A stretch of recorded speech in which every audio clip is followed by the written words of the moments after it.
Hello बच्चों, चलिए इस क्वेश्चन को सॉल्व करते हैं। क्वेश्चन बोला है the volume of an ideal gas increases 8 times and the temperature becomes 1/4 of initial temperature using a reversible change if there is no exchange of heat in this process means you can say delta q is equal to 0, then identify the gas from the following options। आपको कौन सी gas है ये उसको identify करना है। सबसे important बात यहाँ पर लिखा हुआ है delta Q is equal to zero.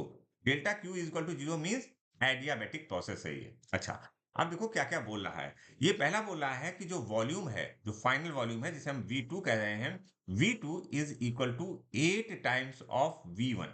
साथ साथ बोल रहा है जो टेम्परेचर आ रहा है, फाइनल टेम्परेचर, जो फाइनल टेम्परेचर आ रहा है T2 is equal to, T2 is equal to क्या बोल रहा है, 1/4 ऑफ T1। अच्छा, अब इस केस में एडियाबेटिक वाले केस में क्या हमारे सिंपल वाले फॉर्मूले लगते हैं? नहीं। हमें पता होना चाहिए कि in the case of adiabatic we can say EV gamma is equal to constant. Gamma means Cp upon Cv। अच्छा, नेक्स्ट P V की power gamma -1 is equal to constant. Next एक और फॉर्मूला आपको याद होना चाहिए, T की power gamma upon P की power gamma -1 is equal to constant. देखिए, ये तीन फॉर्मूले आपको पता होना चाहिए in the case of adiabatic. अच्छा, यहाँ पर अगर आप ध्यान दें तो हमारा रिलेशन जो आ रहा है वो V और T के लिए आ रहा है।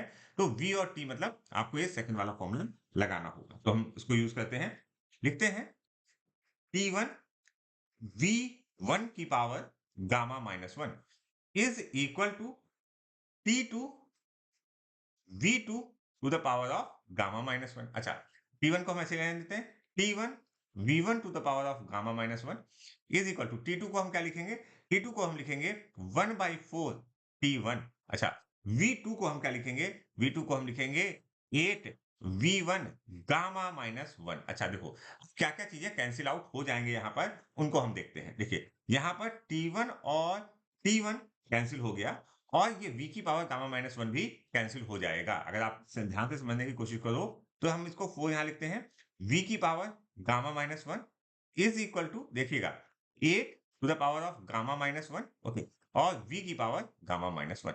तो ये भी चीजें कौन सी कैंसिल हो जाएंगी, देखिए ये भी कैंसिल हो गया। अच्छा, ये 1/8 है, ये 1/8 है। तो इसको समझने की कोशिश कीजिएगा कि हम इसको अगर कई तरीके से लिख सकते हैं। इसको हम इस तरीके से लिखते हैं, 2 की पावर में लिखते हैं, ठीक है। 2 की पावर में ज्यादा आसान बनेगा।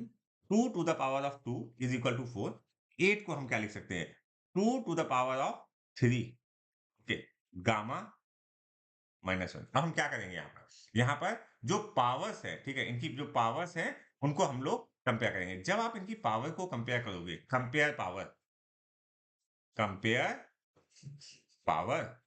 अच्छा, अगर आप पावर को कंपेयर करते हो सही से, ये 2 है, तो यहां पर आएगा 2 इज इक्वल टू 3 गामा -3।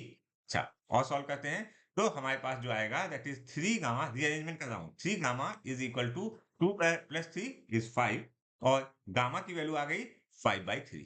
अच्छा, गामा की वैल्यू 5/3 मतलब ये जो गैस है that is an mono atomic gas. कैसी गैस है, मोनो एटॉमिक, मोनो एटॉमिक। अच्छा, मोनो एटॉमिक गैस इसमें कौन सी है, helium is a mono atomic gas. अगर आप सभी ऑप्शन देखोगे तो helium is a mono atomic gas और हमारा option 4 is correct for this question.